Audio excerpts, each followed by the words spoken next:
All right, our political editor Vuyo Mvoko is monitoring that story for us. He joins us now live from the newsroom. So Vuyo, another media briefing from government, 2 hours long this time. Let's focus first on what else the Social Development Minister had to say.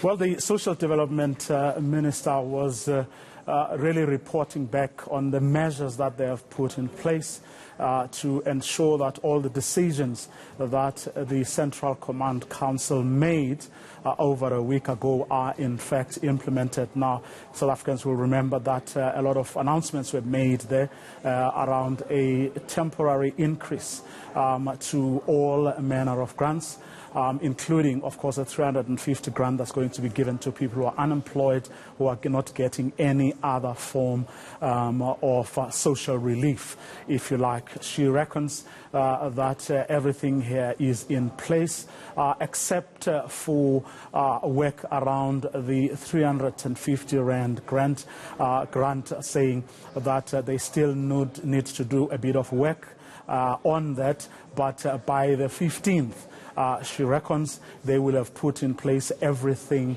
that they need to put in place. But overall, she insists, things are indeed in place.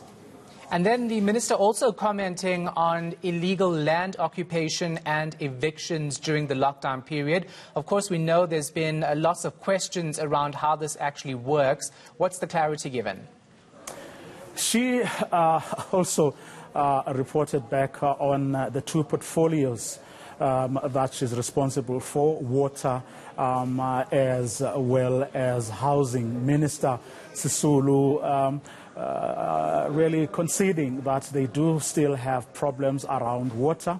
She tried to explain that part of the problem was that even though they have already sent the tanks and the tankers, the problem is that the tanks have to be mounted, and during the lockdown period, they weren't able to access bricks and cement and taps that need to go with those tanks. Those tanks also need to be installed. So now that the regulations have, over a week ago, they were relaxed, only then were they then able to start moving in that direction. So she reckons it's a matter of time before that problem is also dealt with. She also said quite categorically that during this period there should be no invasions. In other words, the government is going to be strict on ensuring that no one invades land.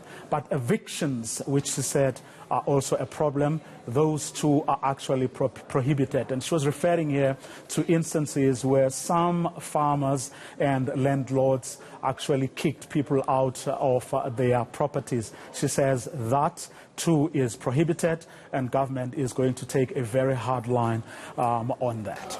All right, we're going to leave it right there. Our political editor, Vuyo Mvoko.